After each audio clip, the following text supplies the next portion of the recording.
Hello, my friends. It is the Normal Intuitive episode 18. Thank you so much for joining me. I just blogged about my journey in Chicago last week, and I wanted to touch on that in hopefully a shorter podcast than you're used to. I know that sometimes I can get a little bit verbose, but I wanted to touch on some of what I've been thinking about the last week as I've kind of recovered emotionally from all of the readings I did.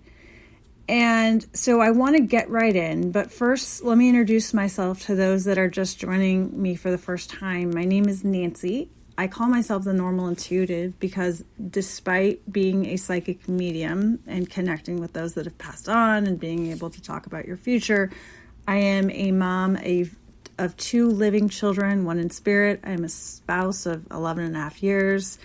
And I live in New England with 2 dogs, 2 cats, and I am a stay-at-home mom when I'm not doing readings, and I am grateful for all of the readings that give me a break from being a stay-at-home mom. I have had this ability all of my life. You can book me for readings on my website at www.one-question.net. You can also join me on my Facebook page at facebook.com/one question at a time. That's one spelled out. And you can also check out my Instagram, the number 1 question at a time. So getting that out of the way, let's talk about Chicago.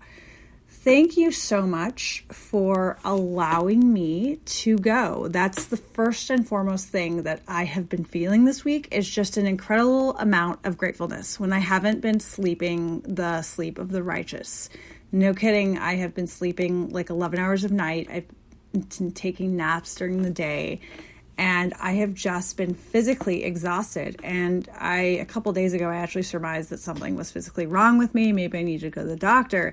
And my husband really probably hit the nail on the head when he said that the emotional stuff that I took on over the week was really coming into a physical forefront, which happens to me. So nevertheless, I've been sleeping a lot. I've really been shrinking off my mom duties, unfortunately, and I've been doing a lot of time just kind of digesting what happened last weekend and the events and all the wonderful people I met. And, you know, we had some really wonderful talks in Chicago and in the Chicago suburbs. And, you know, overall, the theme that seemed to go through everyone that I read in Chicago was we all have lots of regrets that we seem to hold on to. And don't worry, I am completely and utterly guilty of that to this day. And these regrets really hold us back. And one thing I found from my clients last weekend was that the amount of emotion and real pain that these regrets are causing in our everyday lives.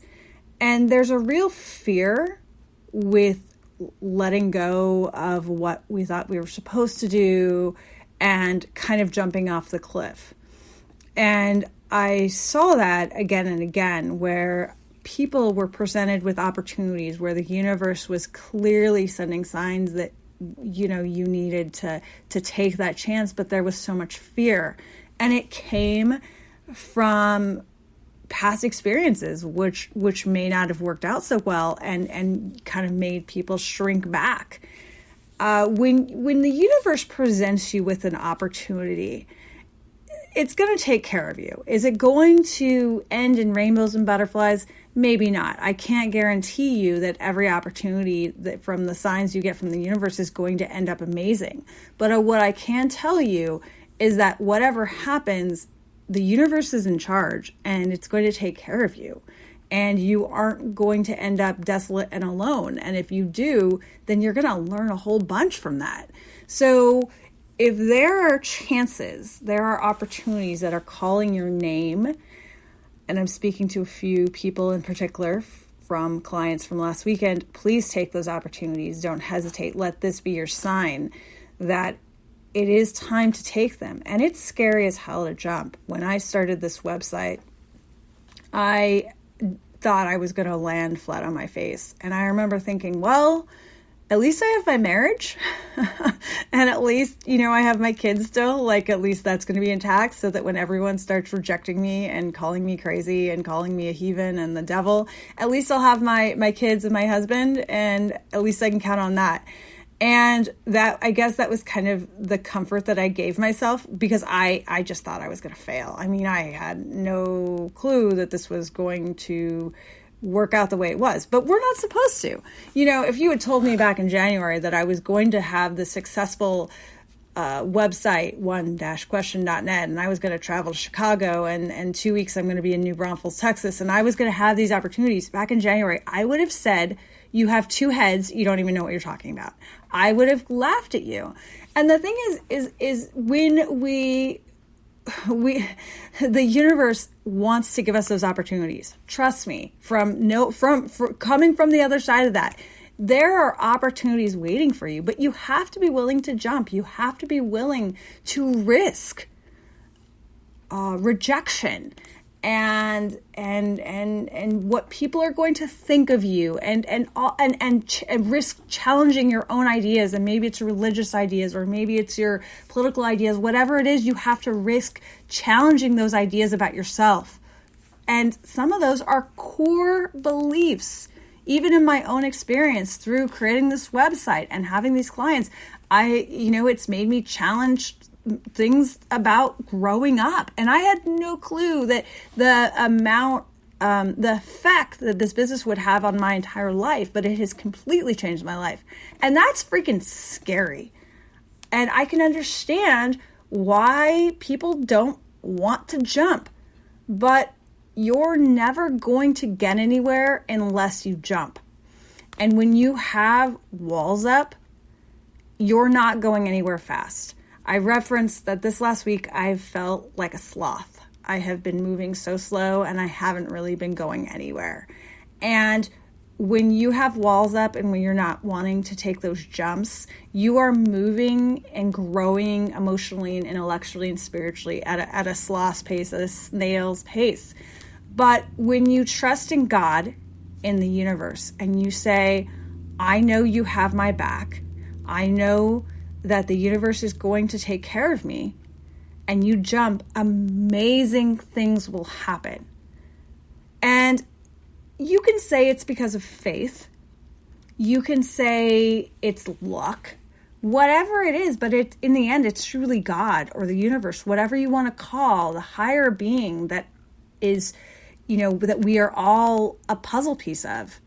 So take those jumps. Another thing, that I really didn't expect from Chicago was I really felt like I was in a tornado. I referenced in the blog how I felt, I was very calm. I was in the middle, really just holding on and trying to be peaceful. And then there was all this chaos around me of emotions and pain and things that people needed to unload. And I am grateful that I was able to take that on. In my quiet moments, I really had to just sit and be. And I had all of these wonderful plans. I wanted to do a podcast with my friend Karen, who is a client turned friend that hosted one of the readings. I would have loved to do all of this stuff, and nothing happened, because when I wasn't doing readings, I was really just, letting it all soak in and just sitting there. And thankfully, my friend Kay had come along. I'm not going to use her full name. And she really, really kept me grounded. She took me out to dinner. And she, she knew that she couldn't ask me too many questions about what it was. But she definitely was my comic relief. And I'm so grateful. And we all need friends like that will keep us grounded. And what I've realized from all of this is that I'm not a touchy-feely person. I don't like hugs. Ask my mother-in-law. I have been married 11 and a half years. Every time she's such a touchy-feely person. I love her.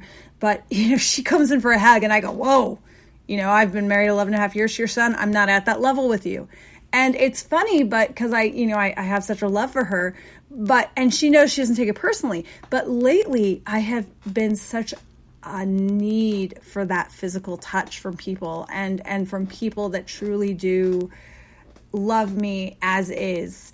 And, in the last week, I have really just kind of snuggled into those friends' hugs when they give me a hug, and I just snuggle in. Like, I don't even hesitate. My friend A, I was at a girls' night party last night, and my friend A gave me a hug, and I just snuggled into her. I was all about that hug, and I'm sure she was going, who is this, and what did she do with Nancy? But I needed that. I needed that it's more grounding, it's comfort.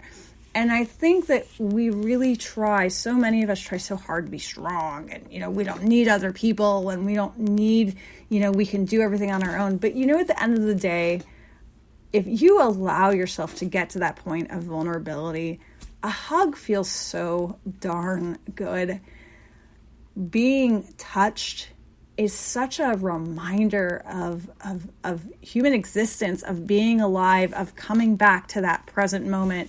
One thing I didn't mention on my blog, so I had this complete breakdown on the plane ride home, and I was sobbing. And I happened to be sitting next to someone with a service dog, and she had this woman had seizures, and I really was trying not to distract the dog, even though I don't know about you, but I love dogs. I love to pet them, but I knew this dog was working. So I was like, okay, I'm going to stay in my middle seat, and this dog was this little Chihuahua, so cute.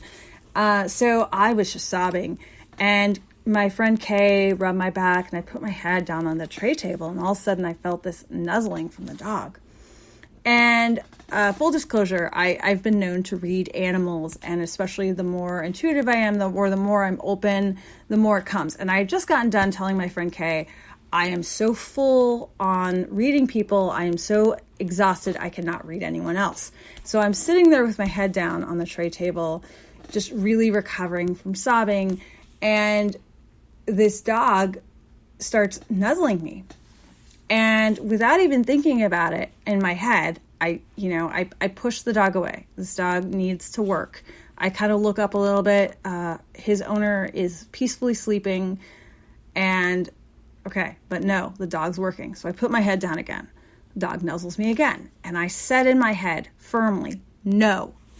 And the dog responds. This is how exhausted I was, but this is how crazy my life can be. The dog responds, no. You need me. And I'm like, really? Like, I'm trying to get a break. Like, I just stopped reading people. I'm exhausted. And now this dog is freaking talking to me. But this dog was like ready to work. And so this dog starts nuzzling me. And the dog said, you need me. And I'm going, oh man. And it just kept nuzzling me. It was trying to get me to pet his nose. Like, oh man. Okay, fine. So I start petting him. And before I knew it, there was a ding over the intercom, and we were landing.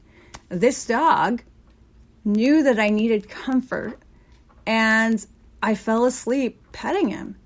And it was such a peaceful sleep. And I never sleep on planes. I never sleep. Just something about, control and flying. And this dog just knew. And kind of, it was interesting because as much as I give as a psychic medium, this dog was doing something very similar, but almost returning it to me. Now, granted, he did tell me about his owner and had a message to tell his owner, which of course I definitely gave the owner, who was very receptive. But I really appreciated that even animals seem to know what we need.